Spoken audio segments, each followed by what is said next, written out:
आज हम पढ़ेंगे रजे हमारी ऑक्सीजन फैमिली 16 ग्रुप। 16 ग्रुप में कौन कौन आते हैं? कहते जी आपके पास 16 ग्रुप में ऑक्सीजन फैमिली आती है रजे। ऑक्सीजन, सल्फर, सेलेनियम, टेरिलियम और पोलोनियम, ये होते हैं ऑक्सीजन, सल्फर, सेलेनियम, टेरिलियम और पोलोनियम। इसमें जो पोलोनियम है वो क्या होता है? एक रेडियो एक्टिव एलिमेंट है जिसको हम डिस्क्राइब नहीं करेंगे, या बोलोगे कि एक न्यूक्लियर केमिस्ट्री में ही इसका जनरली यूज है, तो हमारी नॉर्मल लाइफ में इसका यूज नहीं होता। इसको हमेशा 4 से रिप्रेजेंट करेंगे, ठीक है। तो आपके इस चैप्टर में इस पोलोनियम का यूज नहीं होता क्योंकि दे आर रेडियो एक्टिव, ठीक है। अब वो सब बाकी सारे की सारी फिजिकल प्रॉपर्टी सारी सेम देख रहिए कि आपके पास इसके एटॉमिक रेडियाई। सबसे पहले हम एटॉमिक रेडियाई की बात करेंगे। एटॉमिक रेडियाई क्या होता है? एटॉमिक रेडियाई हमने पढ़ा कि the distance between the nucleus to outer most electron, the distance between nucleus to outer most electron is known as a atomic radii, is known as atomic radii. Atomic radii down the group जाएंगे तो क्या होगा? Atomic radii down the group जाएगा तो क्या होगा? बताओ जी। तो हम बोलेंगे कि atomic radii down the group जा रहे तो क्या होता है? इंक्रीज करता है। Atomic radii down the group जाएगा तो क्या करेगा? इंक्रीज करेगा। यानी कि इस ग्रुप के अंदर सबसे छोटा साइज किसका है? ऑक्सीजन का। और सबसे बड़ा साइज किसका? पोलोनियम का।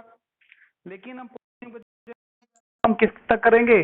टेरिलियम तक यूज करेंगे कि हम टेरिलियम तक,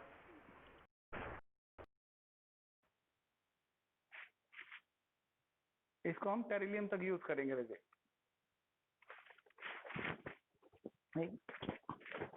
फिर लास्ट में नेक्स्ट है इसका एटॉमिक रेडियाई के बाद आयनाइजेशन एनर्जी। आयनाइजेशन एनर्जी क्या होता है?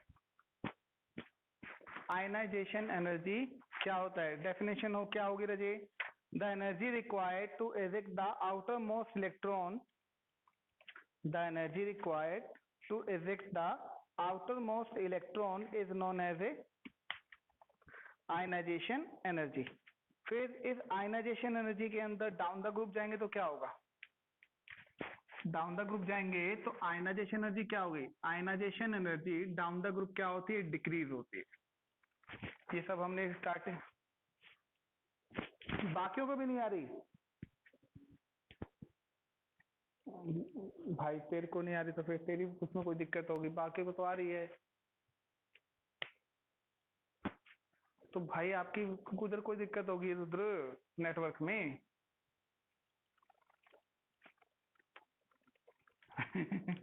अब इसमें मैं क्या बताऊं बेटा? बाकी कोई आवाज सही आ रही है क्या? बोलो भाई। तो बताओ, मैं तो एक तरफ से ही बोल सकता हूँ ना जी। कोई नहीं, आ जाएगी आ जाएगी। सारा पहले वाला ही है, बल्कि बच्चों वाली बात करता रहता है हमेशा। एटॉमिक रेडियाई क्या होता है कि साइज क्या होता है? डाउन द ग्रुप जाएंगे तो इंक्रीज करेगा। फिर आएगी आयनाइजेशन एनर्जी। ये सब हम पहले सारा पढ़ चुके हैं पिछले वाले ग्रुप में, वो सारी बातें सेम ही रहेंगी, ठीक है। आयनाइजेशन एनर्जी क्या होती है? कहता जी लास्ट इलेक्ट्रॉन निकालने के लिए जो एनर्जी चाहिए वो क्या होती है? आयनाइजेशन एनर्जी होती है। फिर बताया था साइज जितना छोटा होता है इलेक्ट्रॉन निकालना उतना मुश्किल होता है। तो ऑक्सीजन की आयनाइजेशन एनर्जी क्या होगी? सबसे ज्यादा हाई। और जैसे जैसे आप साइज बढ़ता चला जाएगा तो क्या होगी? आयनाइजेशन एनर्जी क्या होगी? डिक्रीज होती चली जाएगी, क्योंकि क्या होगा? साइज बढ़ता जा रहा है, ठीक है। तो ये होगी आपके पास आयनाइजेशन एनर्जी। फिर वर्ड आएगा इलेक्ट्रोनेगेटिविटी। इलेक्ट्रॉन नेगेटिविटी, अब ये क्या होता है? Tendency to share pair of electron, किसी भी इलेक्ट्रॉन को अपनी तरफ खींचने की पावर क्या कहलाती है? वो इलेक्ट्रोनेगेटिविटी कहलाती है रजी। अब ये किसकी ज्यादा होगी किसकी कम? तो बोलोगे जितना साइज छोटा होता है इलेक्ट्रॉन गेन करने की पावर उतनी ज्यादा होगी। इलेक्ट्रॉन गेन करने की पावर उतनी ज्यादा होगी जितना साइज क्या होगा? छोटा होगा।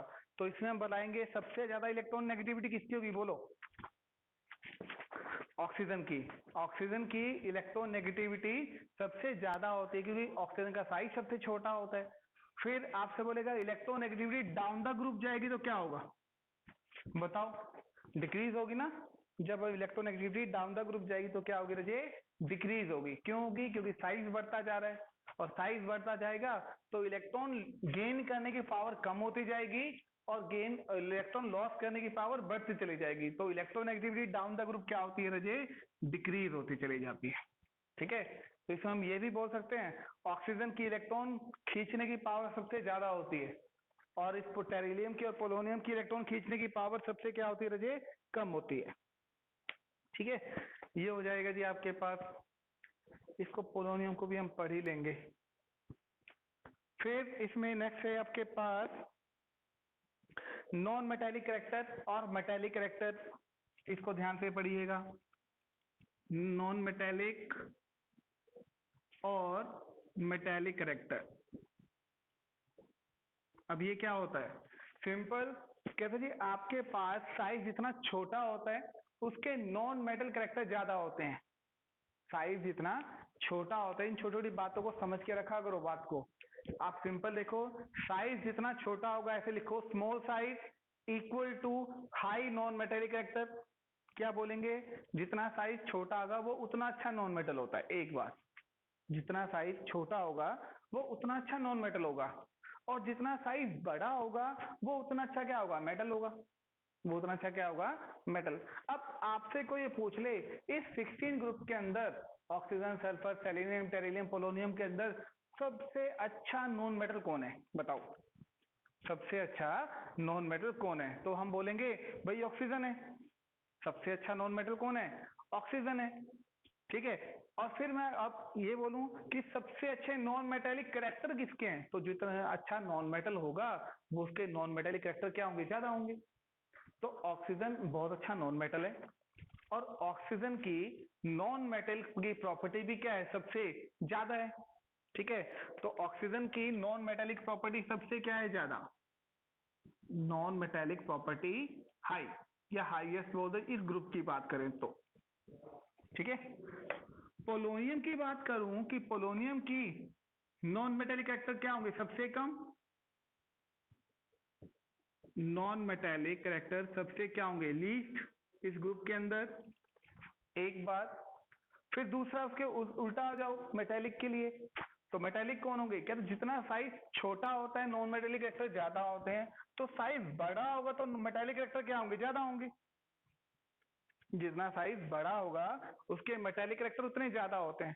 तो इस 16 ग्रुप के अंदर सबसे ज्यादा मेटेलिक कैरेक्टर किसके होंगे, तो हम बोलेंगे जी पोलोनियम के होंगे। सबसे ज्यादा मेटेलिक कैरेक्टर किसके होंगे, पोलोनियम की। तो मेटेलिक कैरेक्टर हाई। और सबसे कम मेटेलिक कैरेक्टर किसके होंगे, ऑक्सीजन के, क्योंकि अच्छा नॉन मेटल है। तो हर बात को थोड़ा सा दिमाग लगा के समझना जी और अपना दिमाग ज्यादा लगाना। ठीक है, हर बात का लॉजिक है इसमें और उस लॉजिक के ऊपर खुद दिमाग लगाया करो। तो ये दो बातें समझ में आती है मेटेलिक और नॉन मेटेलिक के लिए। फिर आएगा रजे इसका एक वर्ड आएगा इलेक्ट्रॉन गेन इंथैल्पी। ये भी बहुत इंपॉर्टेंट है, इलेक्ट्रॉन गेन इंथैल्पी।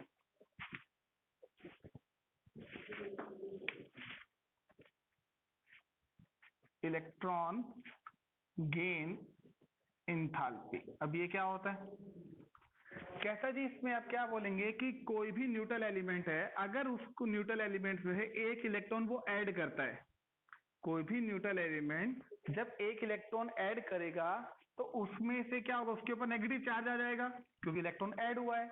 और उसके दौरान कहता है जी एनर्जी रिलीज होती है। उसके दौरान क्या होता है रजे, एनर्जी रिलीज होती है। ध्यान से सुनना, कहते जी कोई भी एलिमेंट जब कोई एक एक्स्ट्रा इलेक्ट्रॉन अपने अंदर ऐड करता है तो उसके क्या क्या होगा, एनर्जी रिलीज होती है। उस रिलीज एनर्जी को हम क्या बोलेंगे रजे, इलेक्ट्रॉन गेन इंथैल्पी के नाम से जाना जाता है। क्या जाना जाता है, इलेक्ट्रॉन गेन इंथैल्पी के नाम से जाना जाएगा। और ये जो एनर्जी आप रिलीज करोगे ये नेगेटिव फॉर्म में होती है। जैसे सपोज करो हम बोल देंगे ऑक्सीजन इलेक्ट्रॉन गेन करेगा ना तो -100 जूल एनर्जी रिलीज होती है, 100 जूल एनर्जी क्या होगी रजे, रिलीज होगी। आपको जो एनर्जी रिलीज करनी है वो किस फॉर्म में करनी होती है, नेगेटिव फॉर्म में करनी होती है। किस फॉर्म में करनी होती है रजे, आपको नेगेटिव फॉर्म में हमेशा करते हैं रजे, ठीक है। फिर डाउन द ग्रुप जाएंगे तो इलेक्ट्रॉन गेन एंथैल्पी क्या होगी, डाउन द ग्रुप जाएंगे तो इलेक्ट्रॉन गेन एंथैल्पी क्या होती रहेगी, लेस नेगेटिव होगी रजे। क्या होगी, less negative. On moving down the group electron gain enthalpy become less negative, come negative होगी। इसमें यहां पर मान लीजिए आपके पास, मैं कहता हूं जी एक तो ऑक्सीजन है 100 जूल एनर्जी रिलीज करता है, एक आपके पास सपोज करो सेलेनियम है, सेलेनियम भी एक इलेक्ट्रॉन गेन करेगा, नेगेटिव आ जाएगा और ये एनर्जी रिलीज करेगा सपोज करो -80 जूल एनर्जी।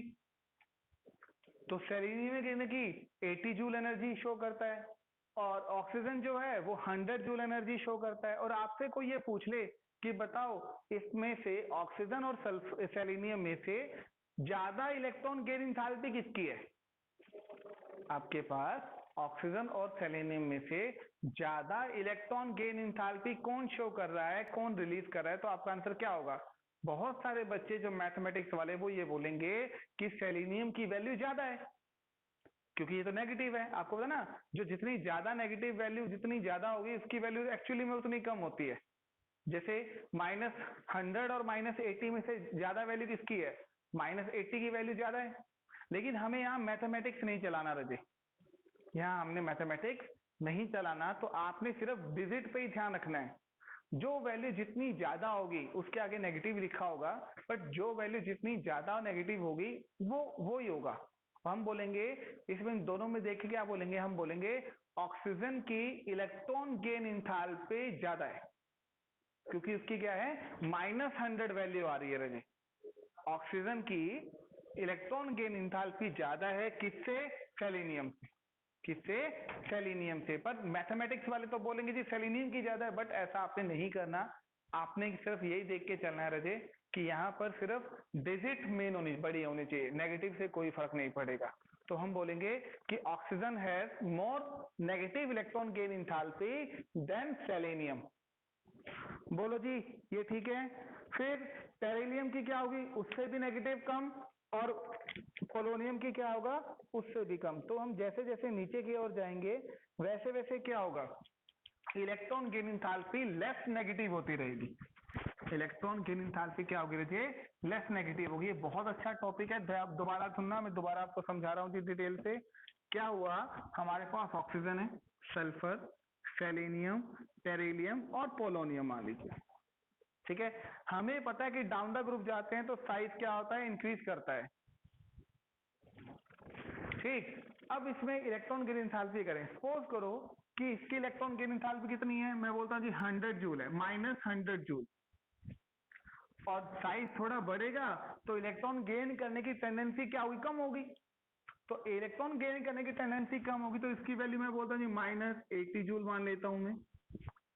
सेलेनियम की थोड़ी और कम, जितना साइज बढ़ेगा इलेक्ट्रॉन गेन करने की पावर कम हो जाती है और इलेक्ट्रॉन लॉस करने की पावर ज्यादा हो जाती है, आप बहुत अच्छे से जानते हैं। तो इसकी वैल्यू और कम होगी इलेक्ट्रॉन गेन करने की, तो इसकी वैल्यू मान लीजिए -60 जूल। टेरिलियम की कितनी हो गई, -40 जूल, और आपके पोलोनियम की -20 जूल एनर्जी हो गई। ये हमने लेट की है जी वैल्यू, एग्जैक्ट वैल्यू नहीं होती है, हम इसको लेट कर रहे हैं। तो हम क्या बोलेंगे कि ऑक्सीजन की या इन सब की इलेक्ट्रॉन गेन एंथैल्पी नेगेटिव है, सभी की नेगेटिव है, बट जितनी ज्यादा इलेक्ट्रॉन खींचने की पावर होगी ना, वो उसकी इलेक्ट्रॉन वैल्यू उतनी ही ज्यादा नेगेटिव होगी, ठीक है। ये मोर नेगेटिव, ये less negative, less negative, less negative, less negative. तो एक वर्ड आएगा रजे कि मैं डाउन द ग्रुप जाऊंगा तो electron gain enthalpy down the group क्या होगी, आप डिक्रीज वर्ड यूज नहीं करेंगे, आप डिक्रीज वर्ड यूज नहीं करेंगे, आप बोलोगे कि as we move down the group electron gain enthalpy become less negative. Less negative करे, लेस नेगेटिव नहीं हो रही, नीचे जा रहे हैं तो as we move down the group the electron gain enthalpy become बस कोई बात नहीं, बिकम लेस नेगेटिव, नीचे जाते time electron gain enthalpy less negative होती चली जाएगी। आपने ये वर्ड यूज करना है, डिक्रीज इंक्रीज वर्ड यूज नहीं करना। बोलो जी ये ठीक है यहाँ तक। अब आएगा रजिस में एक थोड़ा सा एक्सेप्शन।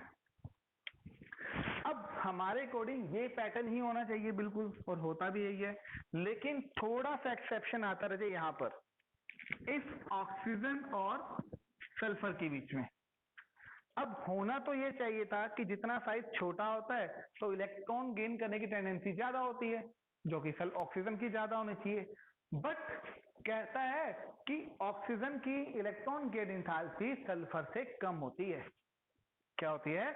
ऑक्सीजन की इलेक्ट्रॉन गेन एंथैल्पी सल्फर से कम होती है जी। या वो ऐसे बोल दो भाई ऐसे होता है, इसकी तो -80 होती है और -100 सल्फर की होती है। तो हम बोलेंगे एक बार तो हमारा दिमाग लगे भी ऐसा कैसे हो सकता है, जब रूल के अकॉर्डिंग तो ऑक्सीजन की होनी चाहिए, क्योंकि ऑक्सीजन का साइज छोटा है, तो सल्फर की कैसे हो सकती है इलेक्ट्रॉन गेन एंथैल्पी ज्यादा। तो इसमें एक वर्ड क्या देगा रचे, वो बोलेगा कि यहाँ पर साइज से मैटर क्या करेगा, कहता ऑक्सीजन का साइज क्या होता है, स्मॉल होता है, स्मॉल साइज ऑक्सीजन, ठीक है, और सल्फर का साइज क्या होता है, लार्ज। तो कहता है जब भी आपके पास ऑक्सीजन में एक एक्स्ट्रा इलेक्ट्रॉन आएगा तो ऑक्सीजन की जो कौन सी ऑर्बिटल में वैलेंस इलेक्ट्रॉन होते हैं, 2p में। ध्यान से सुनना, बहुत मजेदार क्वेश्चन है ये। कहता है इसका जो आउटर शेल है किसमें है, 2p में होता है। 2s और 2p होते हैं ना इसका, 2s और 2p। और सल्फर में कितना होता है, 3s और 3p। हमें पता है 2s ऑर्बिटल या 2p ऑर्बिटल है वो 3s और 3p के मुकाबले छोटी होती है। तो क्या होते हैं, 2s और 2p के मुकाबले क्या होती है, छोटी होती है। इसीलिए कहते हैं छोटे से कमरे के अंदर अगर हम ज्यादा इलेक्ट्रॉन एंटर करवाएंगे तो वो क्या करेंगे, रिपेल करना स्टार्ट कर देंगे। वो उतने अच्छे से एनर्जी रिलीज नहीं करेंगे जितने अच्छे से सल्फर करता है। क्यों, सल्फर का साइज बड़ा होता है तो उसको एक्स्ट्रा इलेक्ट्रॉन अपने अंदर एंटर करवाने में कोई दिक्कत नहीं है, ठीक है। वो बहुत अच्छे से और वेलकम करेगा भी हाँ भाई इलेक्ट्रॉन मेरे पास आके रह लो, तो एनर्जी ज्यादा रिलीज करेगा। लेकिन कहता है कि जब बात ऑक्सीजन की आती है ना, तो ऑक्सीजन का साइज क्या होता है, थोड़ा छोटा होता है। और ऑक्सीजन का साइज जब छोटा होगा तो कहता है जी इसके पास तो पहले जगह कम है, तो एक्स्ट्रा बंदे को कैसे एंटर करवाएगा। और जब एक्स्ट्रा बंदे को एंटर नहीं करवाना चाहता पर जबरदस्ती करनी पड़ेगी तो कहते हैं जी एनर्जी लेस नेगेटिव होती है। तो इसलिए हमेशा ध्यान रखिएगा कि सल्फर की जो इलेक्ट्रॉन गेन एंथैल्पी होती है वो ऑक्सीजन से ज्यादा होती है, due to the size of orbital, due to the size of orbital. ये ध्यान रखना है, क्वेश्चन है जी एनसीईआरटी के अंदर कि आपके पास जो सल्फर की जो ऑर्बिटल है वो ऑक्सीजन से क्या होती है, थोड़ी ज्यादा बड़ी होती है, लार्ज होती है। इस वजह से वो इलेक्ट्रॉन एक्सेप्ट करवाने में टेंडेंसी उसकी ज्यादा होती है, जबकि ऑक्सीजन का साइज छोटा होता है, इसलिए वो इलेक्ट्रॉन गेन करने में थोड़ी सी प्रॉब्लम क्रिएट करता है और उसकी एनर्जी क्या होती है, लेस नेगेटिव होती है। ठीक है जी, तो ये क्वेश्चन था इसके ऊपर कि इलेक्ट्रॉन गेन एंथैल्पी का क्या ट्रेंड होता है। बिल्कुल था जी, आपको मैंने 3rd चैप्टर में करवाया था ये, और आपको बोला था ये प्लस, हाँ वो दोनों F4Cl में भी होता है, उसमें भी होता है, ऑक्सीजन और सल्फर में भी होता है। समझ में आया बच्चों। फिर आएगा नेक्स्ट है एलिमेंटल स्टेट। एलिमेंटल स्टेट में क्या होता है कि आपके पास कि ये नेचर में आपको किस किस फॉर्म में मिलेंगी। ऑक्सीजन जो है वो हमेशा नेचर में किस फॉर्म में मिलती है, डायटोमिक। डायटोमिक मतलब 2 की फॉर्म में, सिर्फ 2 ही मॉलिक्यूल ऑक्सीजन के आपस में जुड़े होते हैं। बाकी जो ये बाकी सब है वो क्या है, ये सल्फर है वो F8 की फॉर्म में जुड़ा होता है, यानी कि 8 सल्फर आपस में जुड़े होते हैं। ये होता है ऑक्टा एटॉमिक। क्या होता है, ऑक्टा एटॉमिक। सेलेनियम भी ऐसे ही ऑक्टा एटॉमिक होता है, टेरिलियम भी क्या होता है, ऑक्टा एटॉमिक होते हैं। सिर्फ ऑक्सीजन ही जो होता है ना वो क्या होता है, डायटोमिक होता है। क्या होता है वो, डाया एटॉमिक। ठीक है। अब यहां पर एक क्वेश्चन बनेगा एनसीईआरटी के अंदर, बहुत सारे ऐसे वर्ड अलग अलग क्वेश्चन आएंगे। इसमें क्वेश्चन बनता है रजे की explain why oxygen show diatomic while sulphur show octatomic S8। भी क्या कारण है, ऑक्सीजन तो 2 की फॉर्म में मिलता है, डायटोमिक होता है, और जबकि सल्फर जो है वो 8 की फॉर्म में मिलता है, 8 सल्फर आपस में जुड़े होते हैं। रीजन बताओ जी, तो क्या रीजन होगा इसका? एक सिंपल सा रीजन है, प्लीज ध्यान दीजिएगा, इसमें बॉन्डिंग के ऊपर डिपेंड करता है। कहता है आपके पास जो ऑक्सीजन होता है ना, उस ऑक्सीजन के अंदर पाई बॉन्ड होते हैं। कौन सा होता है? एक पाई बॉन्ड प्रेजेंट होता है, ठीक है। और सल्फर जो होता है ना, सल्फर में सारे सिग्मा बॉन्ड प्रेजेंट होते हैं।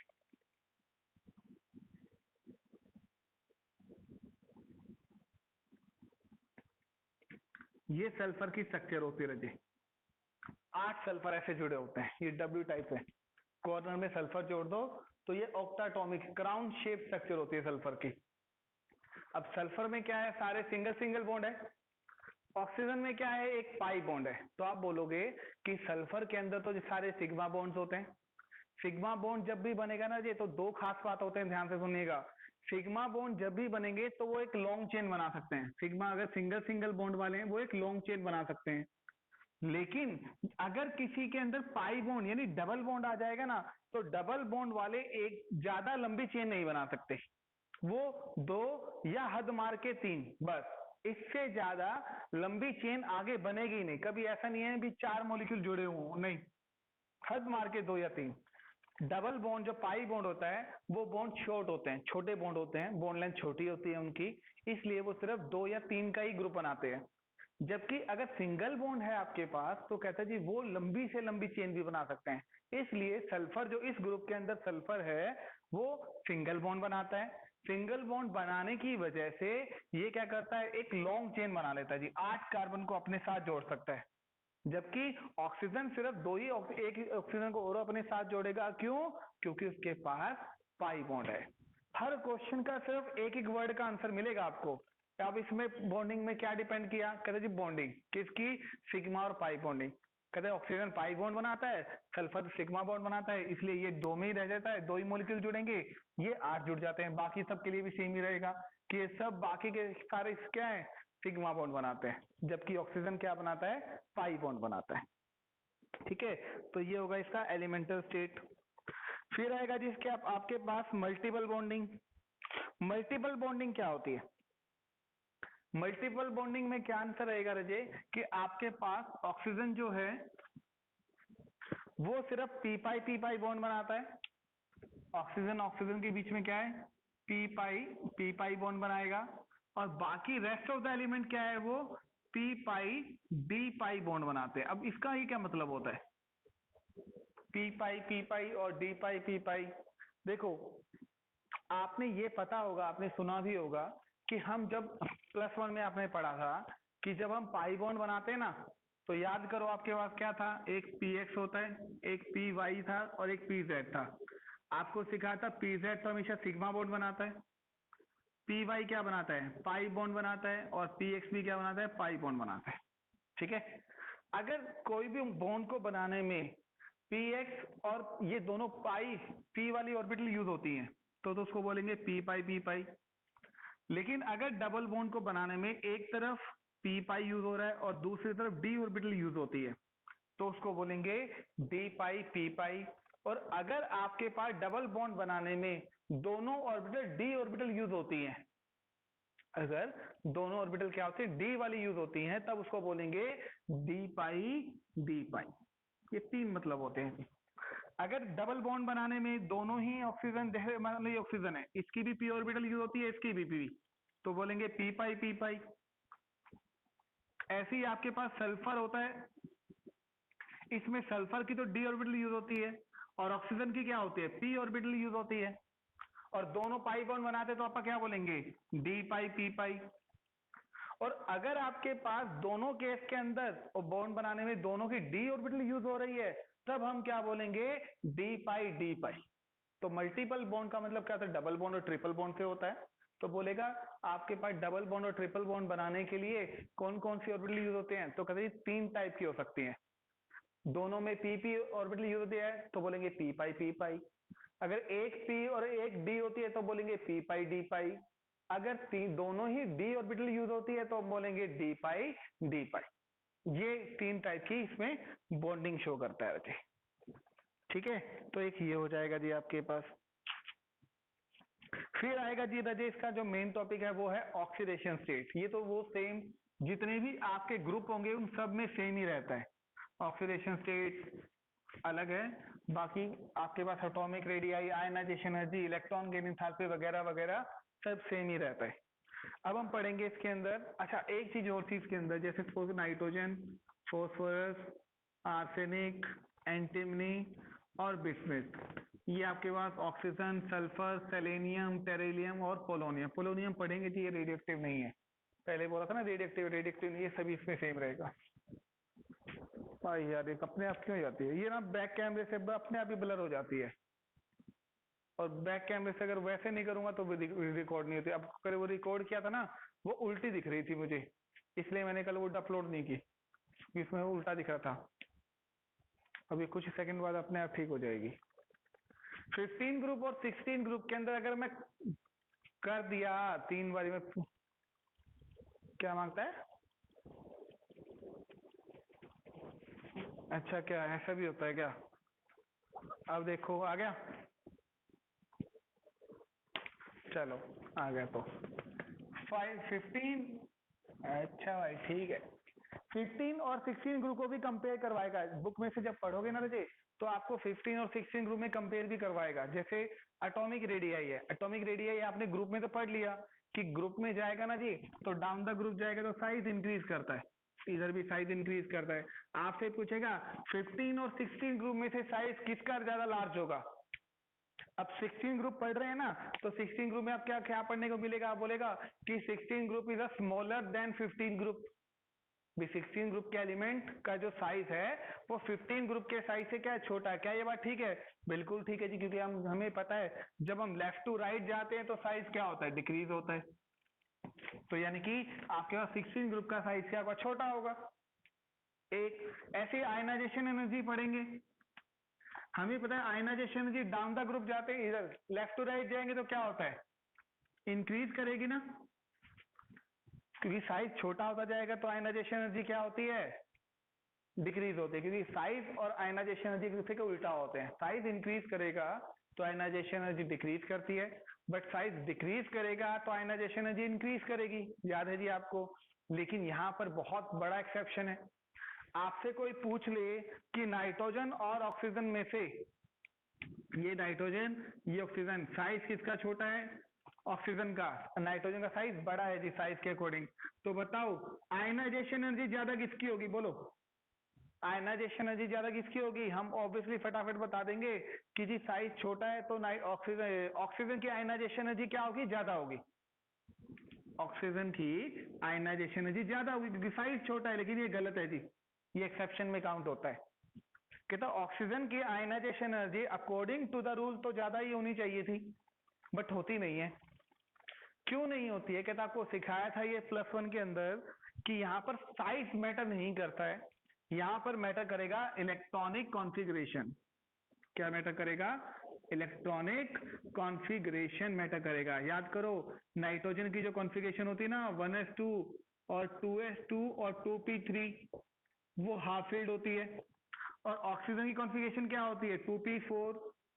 अब ये ना तो हाफ फील्ड है और ना ही फुली फील्ड है, और हमें पता है हाफ फील्ड और फुली फील्ड क्या होती है, बाकियों से ज्यादा स्टेबल होती है। इसीलिए नाइट्रोजन से इलेक्ट्रॉन निकालना ज्यादा मुश्किल होगा एज कंपेयर किसके, ऑक्सीजन के।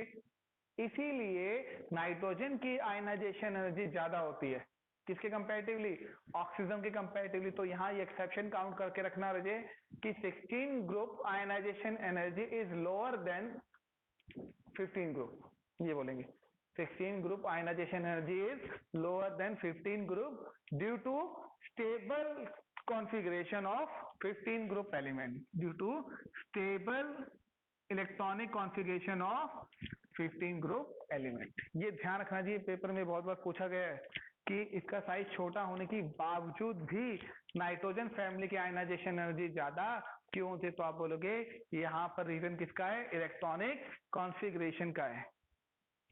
ठीक है जी, तो ऐसे हर चीज में ना वो कंपेयर करता चला जाएगा आपके साथ, 15 ग्रुप के साथ हर बार कंपेयर करेगा। अब फिर इलेक्ट्रोनेगेटिविटी की बात ले लो कि इलेक्ट्रोनेगेटिविटी 15 और 16 ग्रुप में से ज्यादा किसकी है, वही साइज के ऊपर, हर बात साइज के ऊपर ले दे के आती है। जितना साइज छोटा होता है उतने ही इलेक्ट्रोनेगेटिविटी क्या होती है, ज्यादा होती है। ठीक है, तो इलेक्ट्रोनेगेटिविटी को किसकी ज्यादा होगी, 16 ग्रुप की, तो हम बोलेंगे 16 group is a more electronegative than 15 group element. 16 group की जो इलेक्ट्रोनेगेटिविटी है वो 15 ग्रुप से क्या होती है रजे, ज्यादा होती है। ठीक है जी, मेटालिक कैरेक्टर की, नॉन मेटालिक की बात ले लो कि इन दोनों में से नॉन मेटालिक कैरेक्टर ज्यादा किसके होंगे, कहता 16 ग्रुप के नॉन मेटालिक कैरेक्टर क्या होंगे जी, ज्यादा होंगे, क्योंकि उसका साइज छोटा होता है। तो 16 group element is has a more non metallic character than 15 group element. ठीक है जी, तो ऐसे ऐसे करके आपके पास क्या बनेंगे। हाँ, इसमें भी सेम क्वेश्चन आ सकता है, वो एलिमेंटल स्टेट में देखो, कहता नाइट्रोजन है, नाइट्रोजन हमेशा सिर्फ 2 फॉर्म में होता है, N2 की फॉर्म में होता है, जबकि फॉस्फोरस होता है वो टेट्रा एटॉमिक होता है, उसमें 4 बॉन्ड बनते हैं। ऐसा क्यों जी, ये P4 की फॉर्म में प्रेजेंट होता है। तो इसका आंसर भी सेम ही रहेगा आपके पास कि नाइट्रोजन में देखो जी आपके पास पाई बॉन्ड बना रहा है, और फॉस्फोरस क्या देखो जी सिंगल सिंगल बॉन्ड बनाता है। और आपको बताया कि जो पाई बॉन्ड बनाएगा, डबल या ट्रिपल बॉन्ड बनाएगा, वो छोटे एलिमेंट्स ही बनाते हैं, वो ज्यादा लंबी चेन नहीं बना सकते, वो 2 या 2 से ज्यादा नहीं बनाते हैं। और लेकिन जो सिग्मा बॉन्ड है वो 2 से ज्यादा भी, और 4 5 6 7 8 तक बनाते हैं, पर 8 से ज्यादा नहीं बनाएगा। सिर्फ कार्बन ही एक ऐसा कंपाउंड है जिसकी जो चेन है, कैटिनेशन पावर है, लॉन्ग चेन है, वो सबसे ज्यादा होती है। बस उसके बाद सल्फर है 8 बनाता है, और उसके बाद फॉस्फोरस है, बाकियों की कैटिनेशन पावर इतनी ज्यादा नहीं होती। ठीक है, तो ये इसका क्या हो गया, आपके पास एलिमेंटल स्टेट के अंदर आ गया है। बोलो जी, यहाँ तक ठीक है। अच्छा, कितने मिनट रह गए देखना एक बारी, मैं इसको दोबारा रीसेंड करता हूँ। अरे उसी मेरे को मैसेज भेजने की तो जरूरत नहीं होती ना, है। चलो आज इतना ही करो, फिर बाकी कल करते हैं। ये मैं वीडियो ना अपलोड कर दूंगा थोड़ी देर बाद। कोई बात नहीं, कोई बात नहीं, ये थोड़ा कंफ्यूजन वाला ही है। आज इतना ही करो, बाकी फिर कल करते हैं अपन। हाँ, मैं इसके आज नोट भी सेंड कर दूंगा और ये वीडियो पे अपलोड कर दूंगा उसमें।